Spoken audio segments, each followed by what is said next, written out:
इनकी काम ही पहचान है। और आपने यहाँ पे देखा होगा कि सभी लोगों का, जितने भी लोग आए हुए हैं सभी को नाम से जानते हैं। तो एक ऐसा नेता जो एक एक लोगों का नाम, घर और क्या काम करते हैं, और किसी भी अन्य पार्टी का हो अगर ज़रूरत होता है तो सभी का ये मदद करते हैं। देखिए, रुझान तो आपको देख के समझ ही आ गया होगा कि इस समय मुकेश जी के अलावा कोई और पार्टी इस समय लग नहीं रहा कि कोई और जीत सकता है। और ये पुराने हमारे नेता रहे हैं और काम के लिए इनको कभी कुछ कहने की ज़रूरत पड़ी नहीं है।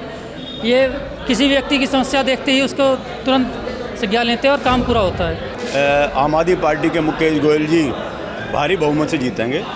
उनका व्यक्तित्व बहुत अच्छा है, उनका काम करने की शैली बहुत अच्छी है और लोग उनको पार्टी से ज़्यादा उनके कार्य करने की शैली है उससे प्रभावित है, उनके व्यवहार से प्रभावित है। नमस्कार, आप देख रहे हैं हेडलाइंस लाइव न्यूज़ और मैं हूं आपके साथ मोहम्मद रफ़ी।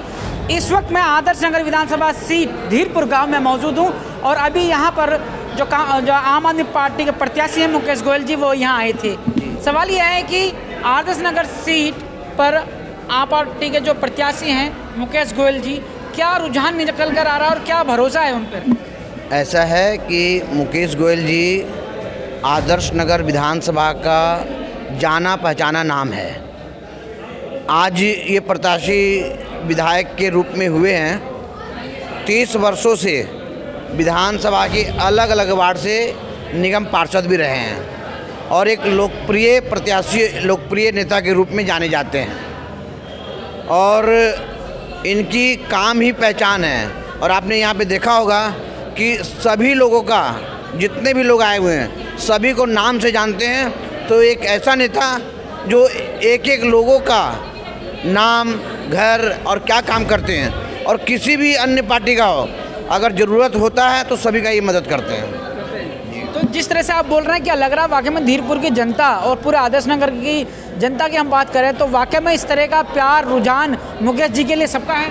बिल्कुल, आपने देखा ही होगा यहाँ पे कि सैकड़ों की संख्या में महिलाएं भी जो अपने घर का काम छोड़ करके और 3 घंटे तक इंतज़ार की मुकेश गोयल जी के कब आ रहे हैं और उनकी बातों को सुनने के लिए। तो इससे आपको पता चल सकता है कि यहाँ के लोगों से कितना प्यार है उनका और उनको कितना यहाँ के लोग प्यार करते हैं। सवाल आपसे यह है कि मुकेश जी यहाँ पर आ रहे हैं, चुनाव का वक्त चल रहा है, क्या लग रहा है कि इस आदर्श नगर विधानसभा सीट पर क्या रुझान, क्या माहौल नज़र आ रहा है? देखिए, रुझान तो आपको देख के समझ ही आ गया होगा कि इस समय मुकेश जी के अलावा कोई और पार्टी इस समय लग नहीं रहा कि कोई और जीत सकता है। और ये पुराने हमारे नेता रहे हैं और काम के लिए इनको कभी कुछ कहने की ज़रूरत पड़ी नहीं है। ये किसी व्यक्ति की समस्या देखते ही उसको तुरंत संज्ञान लेते हैं और काम पूरा होता है। और लोगों में इनके काम के प्रति इनको ये प्यार है कि काम को किसी का ढेर नहीं करते, किसी को झुठलाते नहीं है, झूठा वादा नहीं करते, काम के लिए पूरा जागरूक रहते हैं। आपसे सवाल है कि आपको ऐसी क्या खूबी नज़र आती है मुकेश जी के बारे में? सर देखिए, मुकेश जी को तो काम की वजह से लोग पसंद करते आए हैं कि हमारे बहुत छोटे थे तब से हम इनको देख रहे हैं नेता के रूप में कि जो भी काम के लिए इनका प्यार है, लोगों के लिए काम के प्रति इनको देखा जाए तो प्यार है बस। मैं अपने दर्शकों को बताना चाहता हूं कि हमारे साथ धीरपुर गांव के जो सम्मानीय व्यक्ति हैं वो भी मौजूद हैं और साथ में पुजारी जी भी मौजूद हैं। हम इनसे भी बात करेंगे। सवाल ये है कि आदर्श नगर विधानसभा सीट, दिल्ली का विधानसभा चुनाव चल रहा है, किस तरह से देख रहे हैं इस अपने आदर्श नगर विधानसभा सीट को? कौन जीतेगा, कौन हारेगा? आदर्श नगर विधानसभा से आम आदमी पार्टी के मुकेश गोयल जी भारी बहुमत से जीतेंगे। उनका व्यक्तित्व बहुत अच्छा है, उनका काम करने की शैली बहुत अच्छी है और लोग उनको पार्टी से ज़्यादा उनके कार्य करने की शैली है उससे प्रभावित है, उनके व्यवहार से प्रभावित है।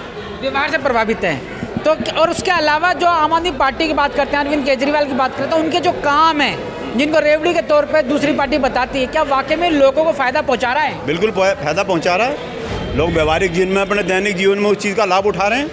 एक गरीब आदमी के लिए जो ये चीज़ें दी हैं, गरीब आदमी को पूछो आप उसको कितना फ़ायदा है।